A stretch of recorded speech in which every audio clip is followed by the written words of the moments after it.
त्याच्या नावाने महाराष्ट्रामध्ये एक सण साजरा केला जातो. आवाज दिला का? प्राण्यातला सुका पाटील आहे. जाळीच्यातलं जाळीदार राजगर बघा. कारण मला बघूनच अंगावर काटा यायला लागलाय. मी ब्लॉग करतोय तरी येणारे जाणारे सगळं हाय आय एम युट्यूबर थोडं वेगळं वाटतंय, पण म्हणजे बघा एकदम तेरनाव सारखा भांग पाडलाय त्यानं. प्राणी संग्रहालयातल्या माकडांना खायला देणं हा कायदेशीर गुन्हा आहे. तो साप आहे, तो बिनविषारी दिवड आहे.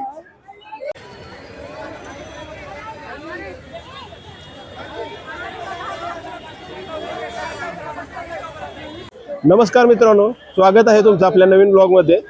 तर आजच्या ब्लॉगमध्ये आपण बघणार आहे कात्रजचं प्राणी संग्रहालय. ह्या प्राणी संग्रहालयाची प्रामुख्याने याची दोन भागात विभागणी केलेली आहे. एक आहे स्नेक पार्क, म्हणजे तिथं साप असतात.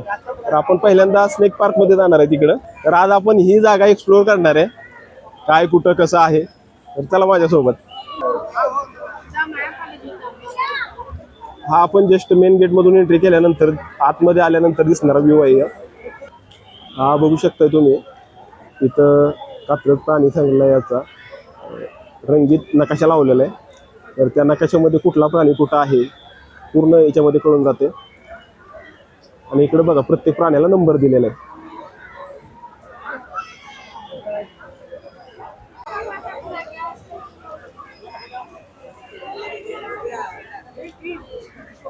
आता आपण चाललोय स्नेक पार्क मध्ये.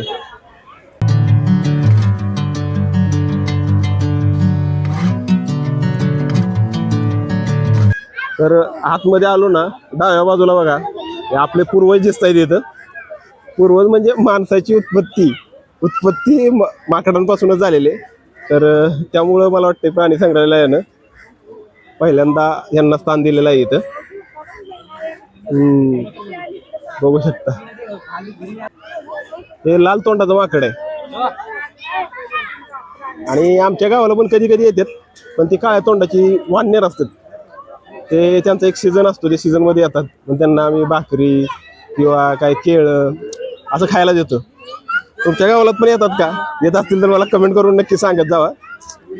बघा लाल तोंडाचं माकड, म्हणजे बघा एकदम तेरनाव सारखा भांग पाडलाय त्यानं. मला माकड बघून झाले, आपण जाऊया पुढं. मित्रांनो, तुम्ही जर विकेंडला येत असाल तर थोडा विचार करून प्लॅन करा, कारण क्राऊड भरपूर येतोय. पुन्हा कात्रजमध्ये आले का तर वाटायला लागले मला. तर प्राणी संग्रहालयातल्या माकडांना खायला देणं हा कायदेशीर गुन्हा आहे. तो तसा गुन्हा काही करायला नको आपण. आम्ही गावाला होतो तेव्हा देत होतो, पण तिथं काय असा गुन्हा बिन्ना काय नव्हता. एक आपुलकीच्या भावाने देत होता. तुम्ही पुण्याला फिरायला आल्यानंतर कात्रज झूला अवश्य भेट द्या. इथला निसर्ग आणि इथलं निसर्ग सौंदर्य एक नंबर आहे. माकडं बघून आता चाललोय आपण पुढं सापांच्या पार्कमध्ये. तर इथून पुढे मी आता तुम्हाला सापाची माहिती देणार आहे. थोड्या वेळासाठी मी स्नेक गाईड बनणार आहे. तसं मला 3 सापाबद्दल माहिती आहे. एक तर नाग, एक मण्यार आणि एक धामण, जो आमच्या इकडे कंटिन्यू दिसतो. एक पॉईंट झाला. दुसरा पॉईंट पण माकडांचाच आहे. आता ही माकडं कसली आहेत ते बघतो जरा. तिथं बोर्ड लावला असेल मी कुठं तर. हे बघा इथं आतमध्ये त्यांना राहण्यासाठी केलेलं असते. थोडं झूम करून दाखवतो तुमच्यासाठी मी. हां, आणि आतमध्ये झूम करून इथून जातात. संध्याकाळ झाली, झोपायचं कार्यक्रम म्हणजे झोपायचं टायमिंग झालं, आतमध्ये सोडतात. हे बघा, अरे ते पण लाल तोंडाचं दिसतंय. आता माकडांचं काय एवढं कळत नाही आपल्याला कुठलं कसलं आहे. बघा याला तोरा, बघा तोरा कसा तोरा आहे. इकडे काय A few moments later. माकडं बघून झाल्यावर चाललोय आपण स्नेक पार्क मध्ये. इकडून आहे. तर मित्रांनो, उद्यानात जाण्याच्या आधी साप आणि त्याचे सर्पदंश कसं टाळायचं ह्याची थोडी माहिती लावलेली, तर ती बघूया आपण आता. एक तर लिहिले बघा, वापरत नसलेले बांधकामाचे साहित्य, म्हणजे काय कचरा किंवा आपलं रेबीड म्हणतो ना आपण, ते विटा वगैरे पडतात, ते असं ठेवून द्यायचं नाही घरापाशी. तर ते क्लिअर करून, तुमची रानात वस्ती असेल आणि तुम्हाला बाहेर झोपायची सवय असेल तर अवश्य एक 4 पाई घ्या आणि 4 पाईवरती झोपा, जेणेकरून तो उंचवर येणार नाही. आपल्याला दारं बिरं धरायला जावं लागतात. तर अवश्य एखादी पौर्णिमाची टॉर्च घ्यायची, म्हणजे आपल्याला आसपासचं दिसून येत. हे बघा, हे असा राडा रोडा काय असला ना घरा शेजारी, लगेच काढून टाकायचा. पावसाळ्यात कसं असतं, त्यांना गारवा असतोय, गारवा लागलेला असतो, त्याच्यामुळे ते थोडा आश्रय घेऊ शकतात. जिथं आपल्या पाण्याच्या टाक्या असतात किंवा खाली ग्राउंड लेवलच्या टाक्या असतात तिथं ओलावा असतो. तर ते पण जर म्हणजे वेळच्या वेळी बघितलं पाहिजे. तर असे हे उपाय करून आपण मोठ्या आघातापासून वाचू शकतो. आणि जाताना आपण बाहेर रानात बिनात वगैरे चाललो तर एखादं मोठं गमबूट वापरायला पाहिजेत, जेणेकरून काय असा कुठं पायाखाली काय आलं तर चला बघूया एवढी गर्दी कशासाठी झाली. या गर्दीमध्ये काय आपल्याला दिसतंय का बघूया. तुम्हाला जवळजवळ दाखवण्याचा प्रयत्न करणार आहे. एवढी गर्दी झालेली या सापाला बघायला. तर ही धामीन जातीचा साप आहे. म्हणजे मी म्हटलं मला 3 साप माहिती आहे, त्याच्यामधला हा एक. कारण हा गाव भागात तर आमच्या इकडे भरपूर वेळा दिसतो. तर मला बघूनच अंगावर काटा यायला लागलाय. कारण शेवटी साप तो सापच आहे. आज विचार असो अगर बिन विचार असो, डर होना चाहिए भाई. नको तिथं डेअरिंग करून चालत नाही. हे बघा ही चाल बघा एकदम.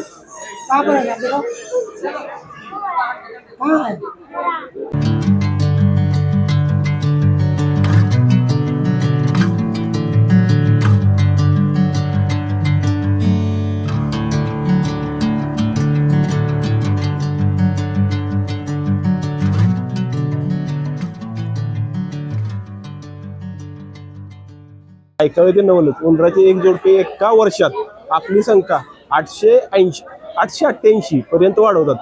याचा अर्थ आपण एक धामण मारतो म्हणजे 59,264 उंदरांना जीवनदान देतो. आणि उंदीर हा आपल्या शेतीचं नुकसान करणार प्राणी आहे. तर त्यामुळं जरी धामण हा साप दिसला तरी त्याला पकडून सोडून द्या आपल्या रानामध्ये, कारण तो आपला मित्र आहे. धामण बघून आता चाललोय आपण पुढं. पुढं काय आहे ते बघूया आता. आत्ताशी आपला धामण बघून झालेला आहे. आणखी मोठमोठे साप बघायचे आपल्याला. आणि वातावरण एकदम भारी आहे बरं का.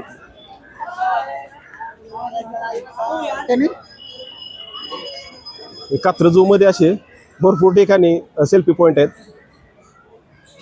बघू शकता तुम्ही, सेल्फी घेण्याचा आनंद घेऊ शकता इथे येऊन. आता इथं आहे कासव. दिसते कासव आतमध्ये.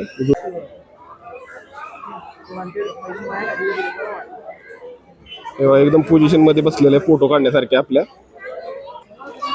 मित्रांनो. असलेली गर्दी आणि त्या गर्दीमुळे मी सेल्फी स्टिकने व्हिडिओ शूट करत आहे. तर थोडी व्हिडिओची क्वालिटी जरा, कारण मला अंदाज येणं झालाय. बघा जागोजागी असे सेल्फी पॉइंट आहे. हा तर अक्षरानं वेळ का घातल्यासारखा आहे. इथं पण खूप छान अशी सेल्फी येऊ शकते तुमच्या. बघू शकता आजगर बघण्यासाठी झालेली गर्दी आहे बघा. आजगर बघूया आधी, आजगराची माहिती पण बघूया आधी. जरी हे बिनविषारी जाळीदार आजगर असलं तरी बघूनच आमचे, जरी आम्ही तिकीट बघून आलो काय तिकीट काढून आलो असलो तरी ते आपलं खाऊन पिऊन निवांत पसरलाय बघा. जाळीच्या आतलं दिसत असेल तुम्हाला. एकदम जाळीदार आजगर आहे. जाळीच्या आतलं जाळीदार आजगर बघा. हे गर्दी कशासाठी? होणच एकदम विषारी. ह्या सापाबद्दल पण मला थोडी माहिती आहे बरं का. हे म्हणजे यमच आहे एक थोडक्यात. तरी असला दिसला तरी आपण लांब लांब राम राम करून लांब झालेलं बरं. तरी गावात दिसलं तर बघा त्याच्यावरती असं, त्याचं इंग्लिश नाव आहे रसल वायपर. लांबीची 3 ते 5 फूट असते फक्त. डोकं चपट असते किंवा त्रिकोणी असते. उंदीर आणि छोटे छोटे जे आपल्या रानात प्राणी असतात ते हा मुख्य खातो. हा साप काश्मीर सोडून पूर्ण भारतात सर्वत्र आढळतो. आणि आपल्या इकडे पश्चिम महाराष्ट्रात तर याचं जरा प्रमाण जास्तच आहे. राजेंद्र जाधव हे दादा आहेत.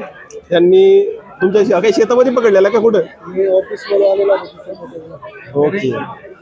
या दादांनी हा रसल वायपर पकडलेला आहे. पकडलेला त्यांच्या ऑफिसमध्ये निघायला आला होता तेव्हा. पण खरंच जर माहिती नसेल तर अशा सापांच्या नादी लागू नये आपण. ऐकायला खूप हे होतंय.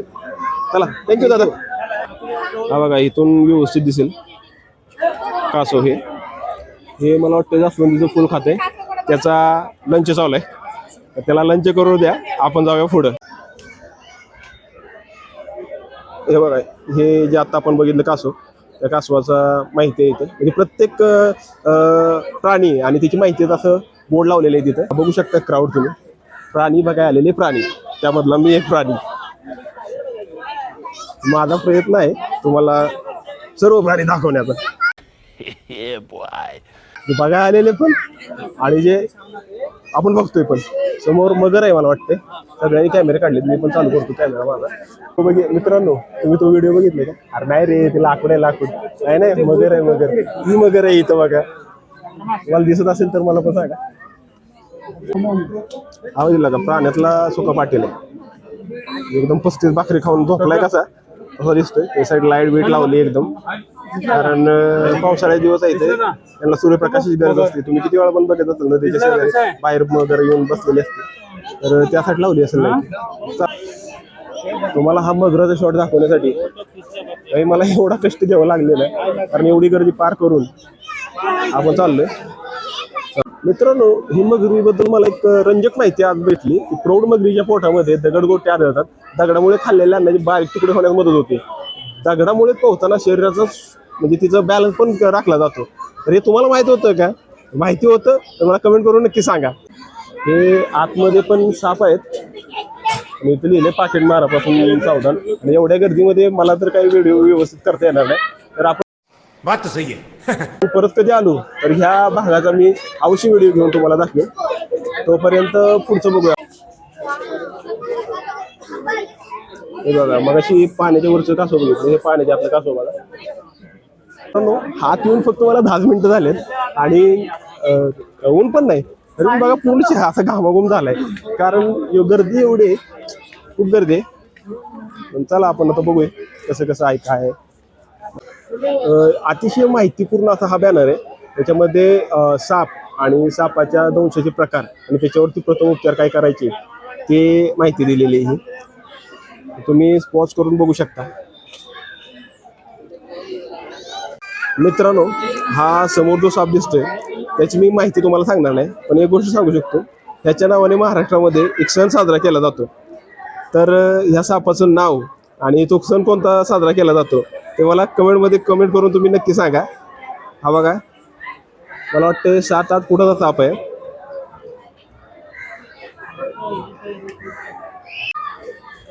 मित्रांनो, आम्ही ऑगस्टच्या महिन्यात आलोय आणि पुण्यामध्ये ऑगस्टमध्येच पाऊस पडायला चालू झालाय. एकदम हिरवळ अशी मस्त अशी हिरवळ आहे इथली. वातावरण पण खूप छान आहे. तर तुम्ही पुण्यामध्ये आला असाल फिरायला कधी तर कात्रीच्या प्राणी सांगायला एक वेळा अवश्य भेट द्या. हा दगडावरचा साप आहे, तो बिनविषारी दिवड आहे. हा बिनविषारी साप आहे.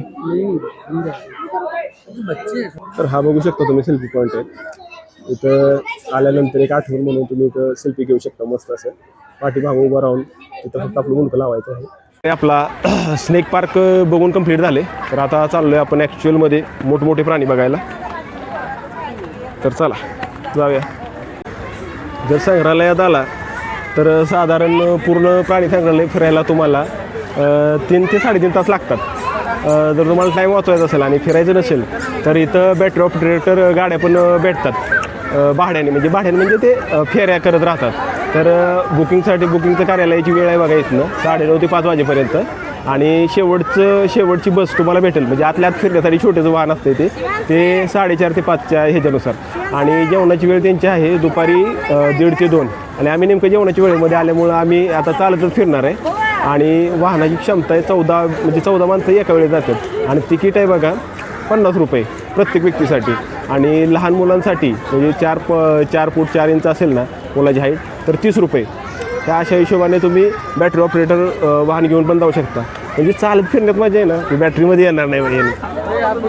बहुत गर्दी आहे. 1 मिनिट, लयच गर्दी आहे. काय सांगायचं तुम्हाला. हाय का हाय हाय.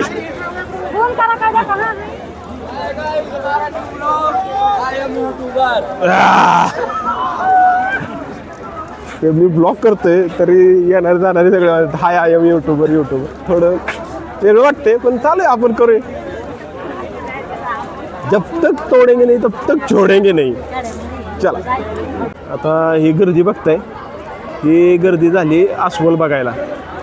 पण तुम्हाला एक आमच्या गावातला किस्सा सांगतो. एक असा माणूस होता आमच्या गावामध्ये ज्याने अस्वलाची कुस्ती खेळलेली.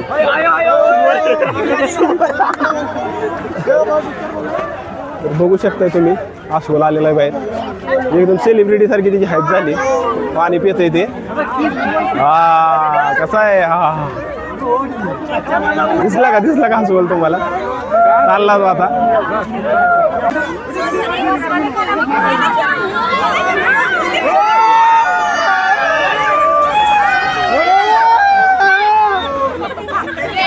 या गर्दीतनं वाट काढत आम्ही बिबट्या बघून चाललोय पुढे. चला. हो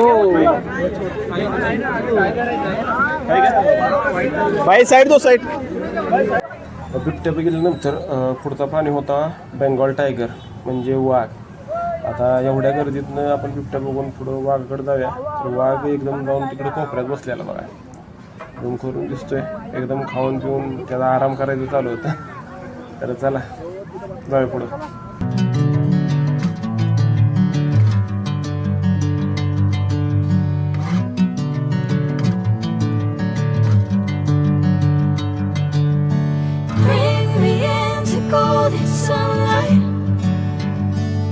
I'm going with you, I know we'll get to the other side. Sinking in, I know this feels right. Catching a craze, love moving through me like a wildfire, like a wildfire.